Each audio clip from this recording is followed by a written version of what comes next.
Maloney here with another great read today. I have selected a story that is by one of my favorite authors who actually illustrated this story too. His name is Chris Van Allsburg, and as you can see, this story won something called the Caldecott Honor. And that means that the year this story was published, it had some of the very best illustrations of any children's book that year. So make sure that you pay close attention to the pictures. They help tell the story. And the title is The Garden of Abdul Gasazi. Six times Miss Hester's dog Fritz had bitten dear cousin Eunice. So when Miss Hester received an invitation to visit Eunice, she was not surprised to read, P.S. Please leave your dog home. On the day of her visit, Miss Hester asked young Alan Mitz to stay with Fritz and give him his afternoon walk.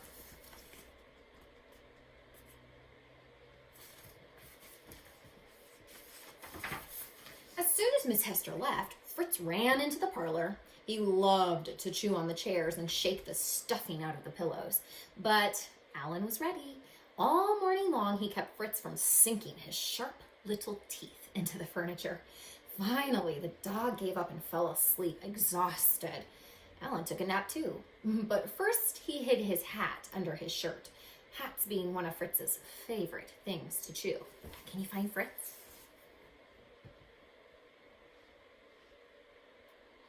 There he is, asleep under the couch. An hour later, Alan quickly awoke when Fritz gave him a bite on the nose. The bad-mannered dog was ready for his afternoon walk. Alan fastened Fritz's leash and the dog dragged him out of the house. Walking along, they discovered a small white bridge at the side of the road. Alan decided to let Fritz lead the way across.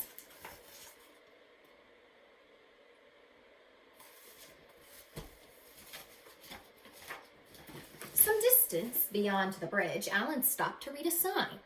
It said, "Absolutely, positively, no dogs allowed in the garden." At the bottom, it was signed, Abdul Gasazi, retired magician. Behind the sign stood a vine-covered wall with an open doorway. Alan took the warning quite seriously. He turned to leave, but as he did, Fritz gave a tremendous tug and snapped right out of his collar. He bolted straight ahead through the open door, with Alan running right behind.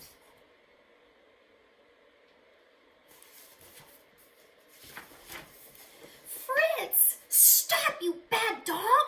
cried Alan, but the dog simply ignored him. Down shadowed paths and across sunlit lawns they raced deeper and deeper into the garden. Finally, Alan drew close enough to grab hold of Fritz, but as he reached out, he slipped and fell. Fritz barked with laughter as he galloped out of sight. Alan slowly picked himself up. He knew he had to find Fritz before Mr. Gasazi discovered him. Bruised and tired, he hurried off in the dog's direction. What a naughty dog. Do you know any dogs like that? After a long search, Alan was ready to give up. He was afraid he might never find Fritz. But then he came upon fresh dog prints. Slowly, he followed Fritz's tracks along a path that led into a forest. The dirt path ended, and a brick walk began. There were no more tracks to follow, but Alan was certain that Fritz had to be just ahead.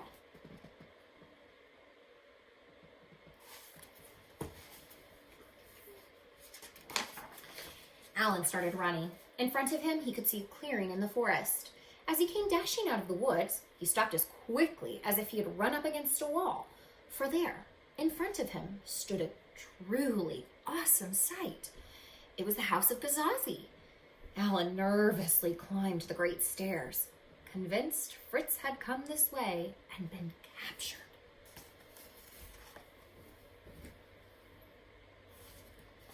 What does that mean if something's been captured? Taken.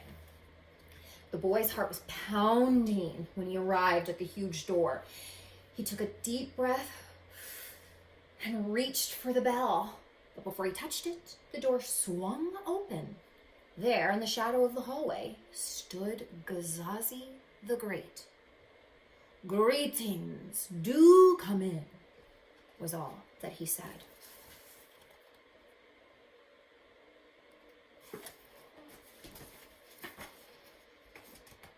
Alan followed Gasazi into a large room. When the magician turned around, Alan quickly apologized for letting Fritz into the garden.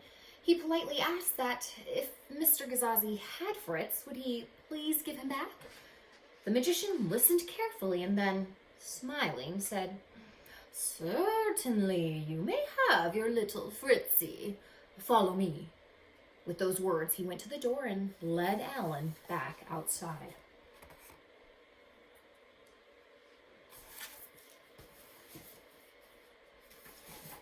They were walking across the lawn when suddenly Gasazi stopped by a gathering of ducks.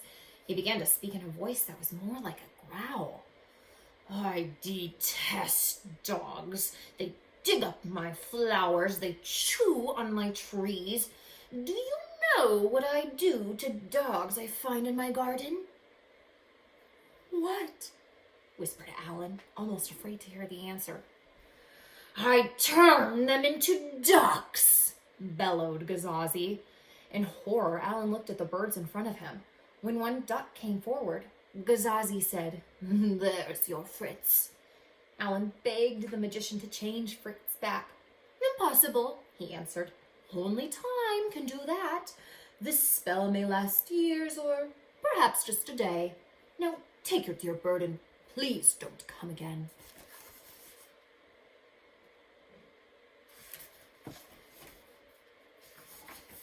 When Alan took the bird in his arms, it tried to give him a bite.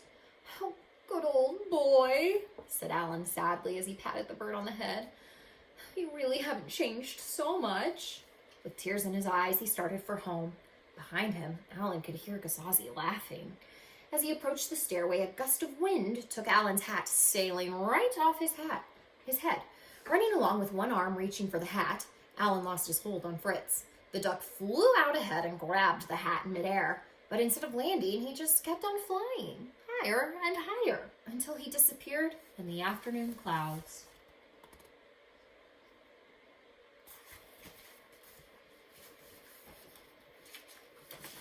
Alan just stood and stared at the empty sky.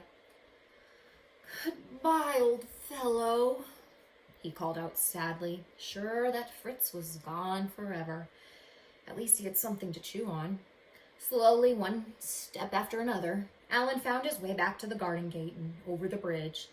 It was sunset by the time he reached Miss Hester's. Lights were on, and he knew she must be home. With a heavy heart, he approached the door, wondering how Miss Hester would take the news. I want you to look really closely at Alan, and by the way that he's walking and the body language that he has, how do you think he's feeling?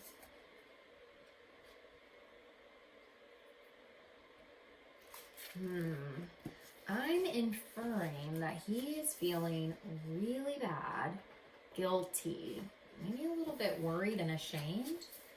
He had his hand like this. His eyes were squinted shut. When Miss Hester came to the door, Alan blurted out his incredible story. He could barely hold back the tears, and then, racing out of the kitchen, dog food on his nose, came Fritz. Alan couldn't believe his eyes. "I'm afraid Mr. Gasazi played a trick on you," said Miss Hester, trying to hide a smile. "Fritz was in the front yard when I returned. He must have found his way home while you were with Mr. Gasazi. You see, Alan, no one can really turn dogs into ducks. That old magician just made you think that duck was Fritz."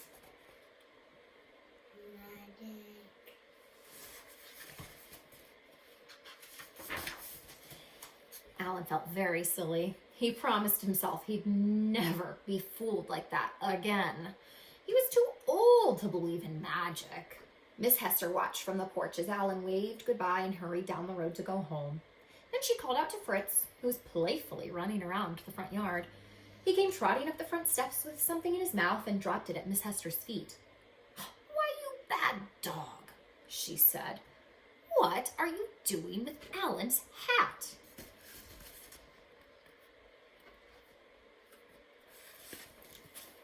The end.